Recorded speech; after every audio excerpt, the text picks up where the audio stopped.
কোনো প্ল্যানে ঠিকঠাক ছিল না। আমরা দুদিন আগে ভেবেছিলাম যে দেওঘর যাব, দেওঘরের প্ল্যানটা করেছিলাম, বুকিং করেছিলাম, কিন্তু কি হলো লাস্টে ভালো না, যাব না। বাবা বৈদ্যনাথ ধাম দেখার কোনো প্ল্যানটা ক্যান্সেল হলো।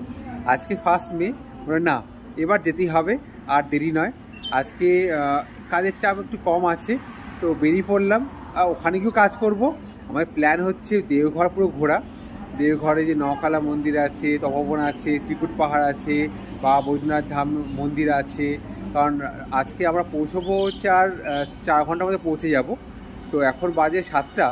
তো ওখানে গিয়ে আমরা যতক্ষণ জানি 12টার সময় মন্দির বন্ধ হয়ে যায়, সেই জন্য আমরা প্ল্যান করবো হচ্ছে 6টার সময় মন্দির খোলে তখন ঢুকবো। আজকে ঢুকবো, কাল সকালে ঢুকবো, পুরো প্ল্যান এরকম আছে। সকালবেলা কাল সাইট সিন করবো। আবার এটাও পিসিমা বলছে যে আমরা কিন্তু ওখান থেকে রাজগীর চলে যেতে পারি।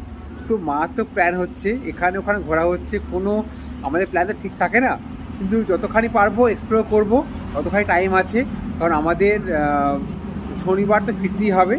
তো আমাদের ম্যাক্সিমাম আছে হচ্ছে 3 দিন, আজকের দিনটা নিয়ে, আজকাল পরশু, নাহলে আজকাল, দেখা যাক কীরকম আমাদের হয়। কিন্তু আমাদের প্ল্যানটা কিন্তু মারাত্মক হচ্ছে। সব কিছু দেখাবো আমাদের ইউটিউব চ্যানেল, ফেসবুক পেজে প্রত্যেকটা ভিডিও এক করে আসছে, কীভাবে ঘোরা যায় গাড়ি নিয়ে বা সোলো প্ল্যান আসছে।